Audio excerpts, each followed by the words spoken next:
जल निगम कर्मचारियों की भी समस्याओं का निस्तारण करने के लिए मुख्य सचिव की अध्यक्षता में लिए गए निर्णयों को कार्यान्वयन न होते देख जल निगम कर्मचारियों ने आज लखनऊ में वादा खिलाफी दिवस मना दिया है। जल निगम मुख्यालय पर जोरदार प्रदर्शन किया गया।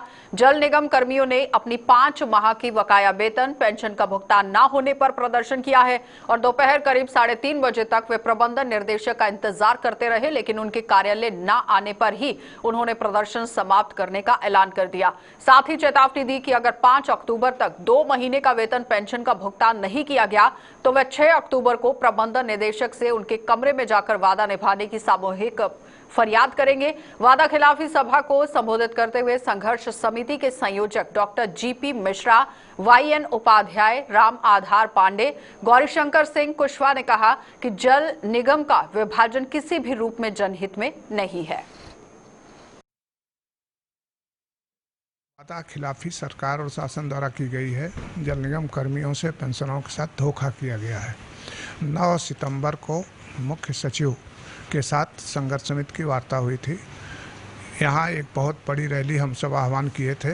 प्रदेश भर से हजारों कर्मचारी यहाँ पे आए हुए थे, पेंशनर आए हुए थे। उनके लिए मुख्य सचिव के स्तर से की अध्यक्षता में बैठक हुई और ये वादा किया गया कि सितंबर माह में 3 माह का वेतन दे देंगे। अप्रैल माह कोविड मंथ जो था जिसमें डेथ हुई थी, अप्रैल 21 से और अगस्त 21 तक का वेतन 5 महीने का उस समय बकाया था। तो 3 महीने का वेतन सितंबर में दे देंगे, 2 महीने का वेतन यानी अगस्त तक का वेतन अक्टूबर में दे देंगे। आज 1 अक्टूबर हो गया। 1 महीने का वेतन दिया सितंबर महीने में, अप्रैल माह का, और मई माह से वेतन, मई और जून का जो सितंबर में मिलना था वो नहीं मिला, वेतन पेंशन नहीं मिला। एक ये बात हुई। दूसरी चीज़ ये हुई कि पेंशनर्स के जो भुगतान होने थे ग्रेच्युटी के और अवकाश नकदीकरण के, वो तो कुछ भी नहीं हुए। 2 अगस्त को मुख्यमंत्री जी की अध्यक्षता में बैठक होती है और जल निगम के बंटवारे का निर्णय ले लिया जाता है। ये अंधा, गूंगा, बहरा आदमी भी ठीक प्रकार से समझ सकता है कि एक परिवार अगर संयुक्त रूप से रहेगा तो कोई कमाएगा, कोई नहीं कमाएगा, कम कमाएगा, ज़्यादा कमाएगा, खर्चा सबका चलेगा। तो जल निगम ग्रामीण और जल निगम नगरीय एक साथ था।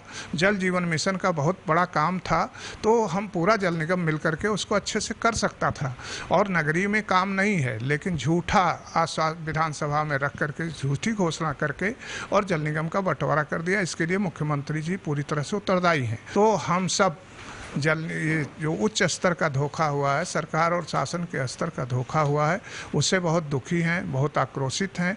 उसी को लेकर के ये आज धरना हुआ है और आगे स्ट्रेटजी तय होगी कि क्या सरकार अब केवल हम लोगों का खून पी के या खून बहा के और बहवा करके ही मानेगी कि ऐसे मान जाएगी।